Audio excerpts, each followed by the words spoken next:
So here you have layers, is it? So these are layers. We got these at Point of Lay from a company within Zambia. These were cage layers when they first arrived. So it took a bit of time to get them onto pasture and understand their purpose on the pasture. And that grass was not going to hurt them. So the chickens, what we have done is the pigs will come through first and knock down the tall grass, and then we will try and have the chickens follow the pigs about 4 days after the pigs.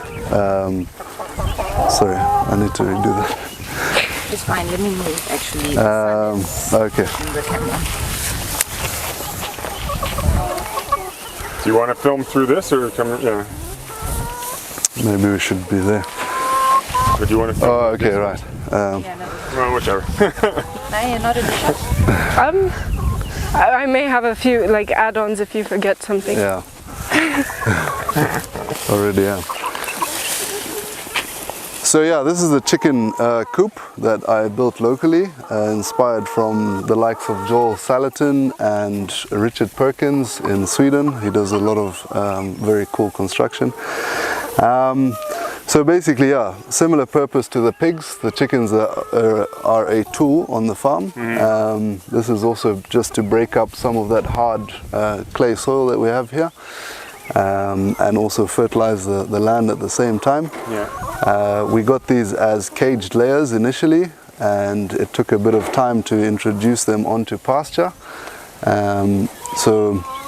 One of the ways we did that was basically regulating their feeding times, which really helped, which encouraged them to start scratching on the ground and look for insects more than just grain.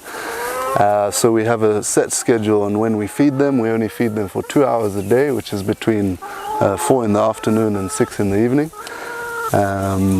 And yeah, so far they've adapted quite well. We've had them for about 2 months now. Yeah.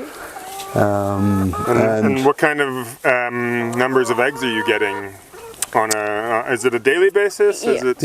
Yeah. So we have 20 chickens in the tractor currently, and we get between 17 and 20 eggs per day. Oh wow! So some days all of them lay, sometimes only 17 lay. Yeah. But yeah, definitely they're in good condition in order for them to be giving us really nice eggs. They're not.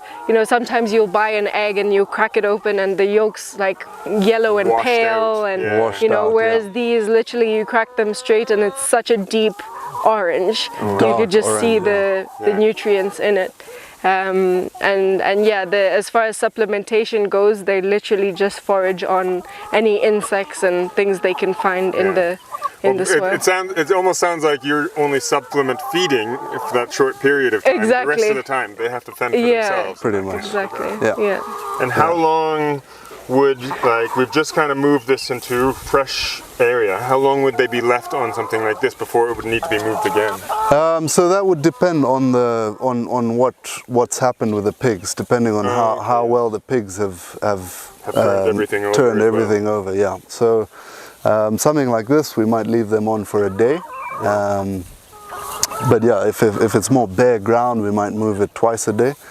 It all depends on the vegetation. Yeah, that's the thing about regenerative agriculture, right? Is the fact that it's observation-based learning. Yeah. So you're not just following some strict schedule. You have to look at all of the components that are going on and figure out for yourself what's working. Works for you, Yeah, because I suppose nothing can ever be cookie cuttered out from one area to another. Even within Zambia, areas are so different. So what might work for you here, 3 or 4 kilometers down the road might be quite different in that sense too, isn't it?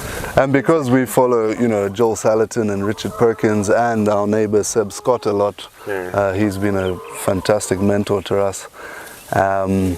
Even just the way his soils perform compared to ours is so different. I mean, we're 18 years behind him. Yeah, I was about to say, he's been doing it for a heck of a long time. Yeah, he's been on there for 20-something years, so his soils are pretty spectacular. Well, you'd hope so after that long. Yeah. They are. Yeah. In that regard, has the effect that Sebastian has that increased how people then farm around this area, or is it still kind of chemical dependent? Because you're saying that this had been dealt with chemicals for the last however many years, and now you're trying to recover it back from that. Yeah. Is that what you're finding predominantly with your neighbors? Is that they're more? Well, that is part of our mission here, is to engage our neighbors and try and advise them on how to wean themselves off chemicals and conventional fertilizers. Most of our neighbors in this area, we're in a predominantly Tonga area, Tonga tribe.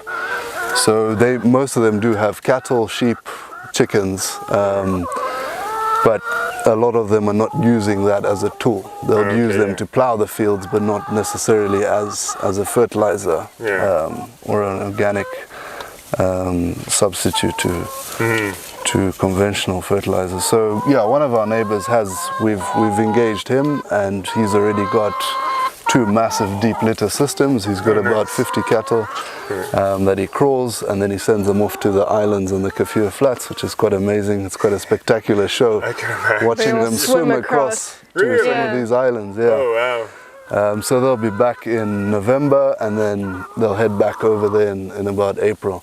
So he's got that 5 months to basically just do a massive impact on a rotational basis, and then do some deep litter systems.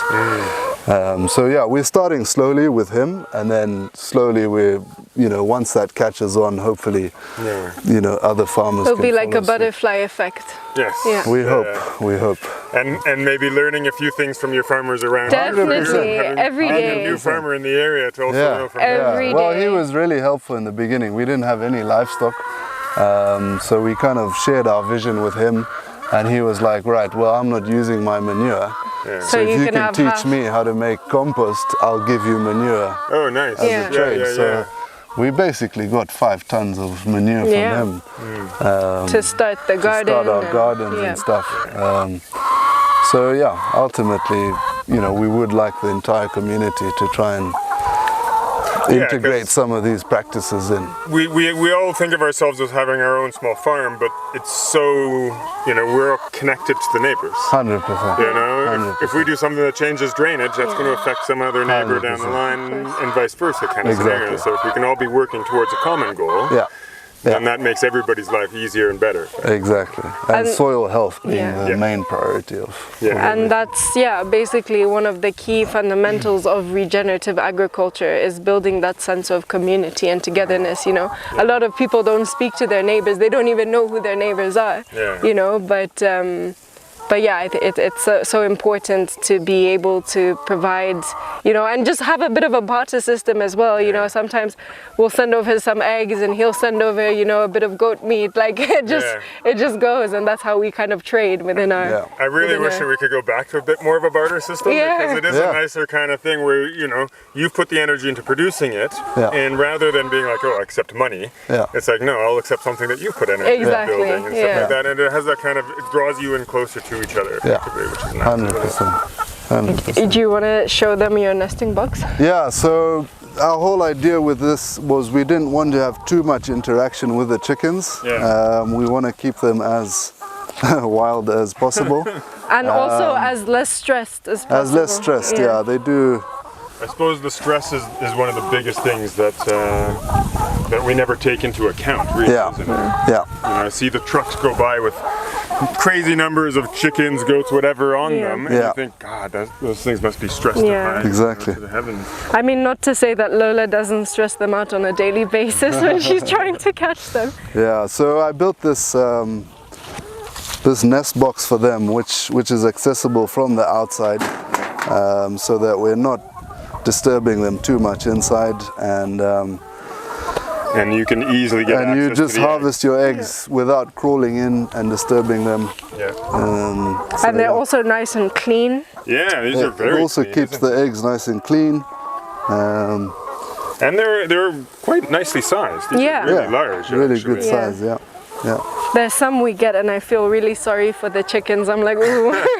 You really had to push that one out. Literally, we got one that was like that big, and I was like, whoa. Like a goose egg by the look of it. Though. Yeah. So far, and off you go. Well, and considering, I've been back in Zambia for 10 years, and I remember you could get 30 eggs for like 20 kwacha 10 years ago. Yeah. And now that same 30 eggs is triple the price, 60 to 70 kwacha. Not even, sizes. Actually. Yeah. Well, Has it gone up even more? Yeah, it's about 90 to 100 now. Oh, wow. Yeah. So, being able to do this yourself, it's also a price factor. You're getting quite a bit more money in the grand scheme. On your labor. And you know exactly what they're getting and taking in, so you know exactly what's coming in those eggs. Exactly. I think even as far as our household costs are concerned, we don't spend much on food. No. Yeah. Our main cost is just meat at the moment. Yeah. Well, you're having them work for you, not that you're then eating them in the end. So it would be that is the case, effectively. Are you gonna, because these are layers, are you planning on then bringing in broilers down the line, or? So that is the plan.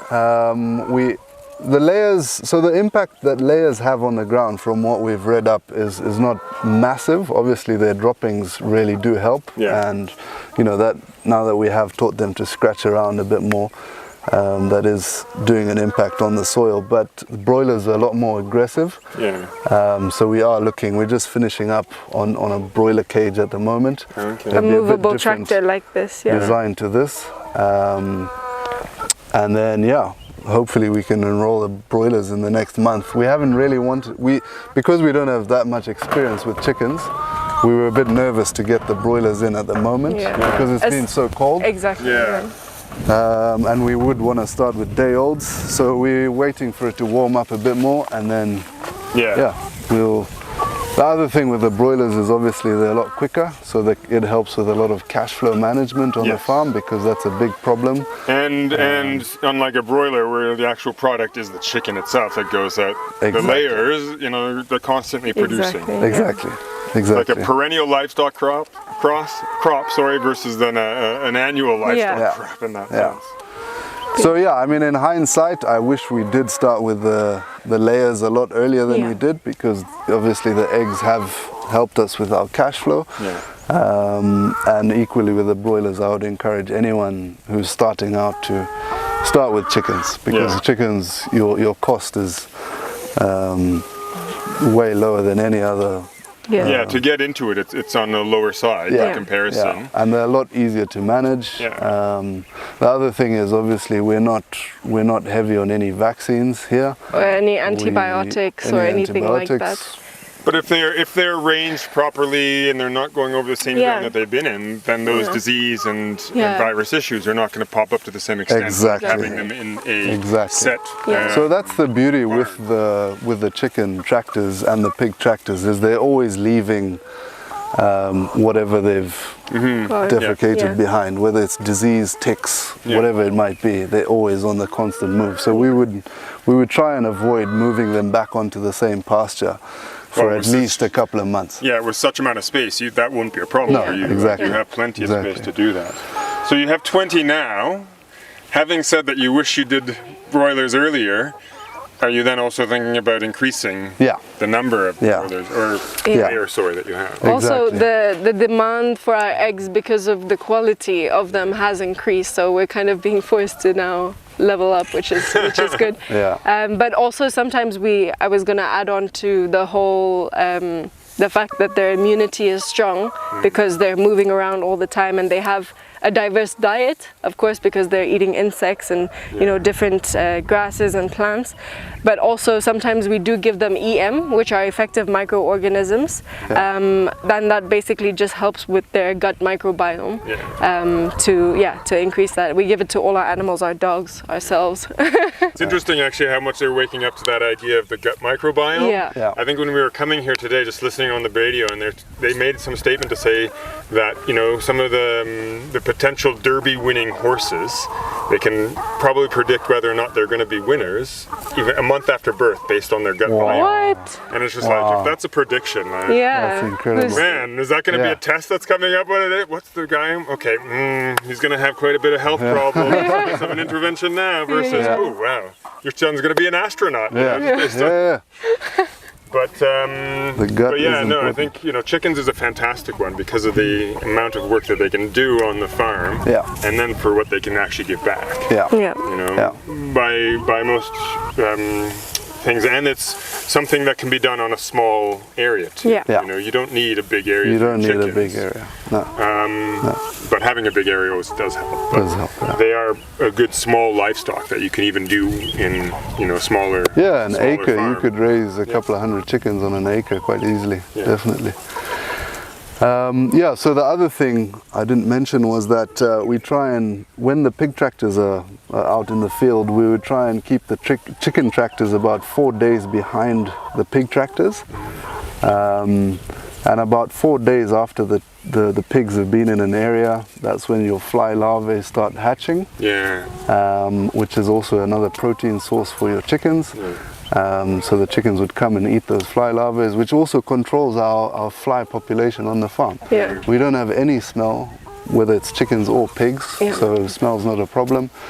And it's a symbiotic relationship. So we're trying to a nature approach of keeping everything balanced. Well, you do see that in nature too. The egrets that will follow large herds and things buffaloes, like that. Exactly. So you're just recreating that, but on a farm level with farm animals. Exactly. Yeah.